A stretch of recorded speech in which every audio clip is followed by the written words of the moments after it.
We had this provision in the finance bill. When Kenyans say don't amend, reject, it was rejected.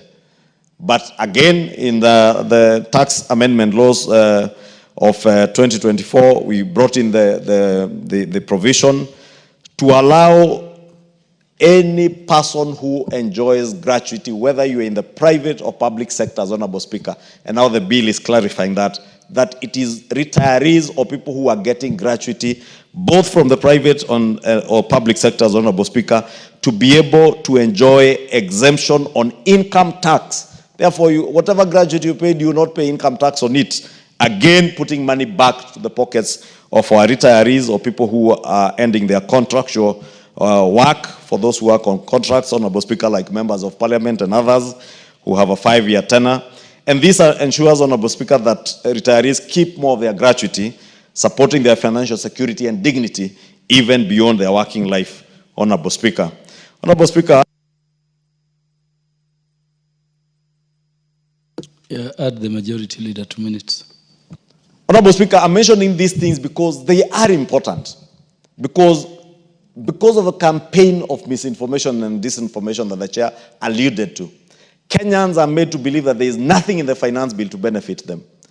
Today, Honorable Speaker, in conclusion, there are tax incentives that we put again in the tax amendment laws of 2024, or the Tax Amendment Act of 2024, which had been declined in the finance bill of 2024. Again, because of the campaign of misinformation, Kenyans did not know that these are incentives that were coming to help them to create jobs for our young people, Honorable Speaker. Some of these incentives, Honorable Speaker, spoke to the amount of money. For instance, in the 2024 Tax Laws Amendment Act, we reduced the rate of capital gains tax from 15% to 5% for firms that are certified by the Nairobi International Financial Center Authority, and further reduced the threshold of investments that qualify for the lower rate from 5 billion, an investment of 5 billion down to 3 billion. This year, again, Honorable Speaker, the committee and the bill is proposing that for companies that invest 3 billion in new capital, within the first 3 years, they will enjoy a reduced corporate tax rate of 15% for the first 10 years and 20% for the next 10 years. And to qualify, these companies must have 70% Kenyan senior management employees. And for regional headquarters, 60% of senior management must be Kenyans, to sensitize multinationals and companies that are investing those huge amounts in Kenya to employ Kenyans, even in senior management.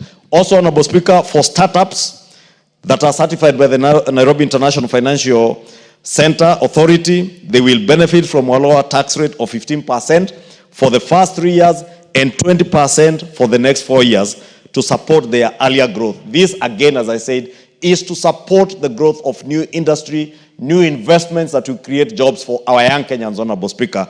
And therefore, even as people incite others out there, it is important that, I thought it was important, Honorable Speaker, not to be very technical, but just to highlight a few of the good things, very good provisions that are in this bill, some which were lost last year because of the misinformation, and plead with Kenyans, as I congratulate the young in turn, and plead with the management of the Parliament, led by the Speaker himself as the chair of the Parliamentary Service Commission, to consider when this young man, Alan Kimani, graduates from his college, to consider hiring him permanently as a staff of this Parliament, Honorable Speaker, because it is such genius, Honorable Speaker, such innovative young Kenyans who are utilizing their intellect for the benefit of Kenyans, not utilizing their time on social media to demonize, disinform, misinform other Kenyans, Honorable Speaker.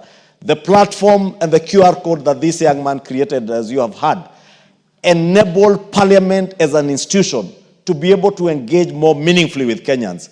Unlike the other lady, Honorable Speaker, who was arrested, can't remember her name, for creating a platform that was, one, disinforming Kenyans.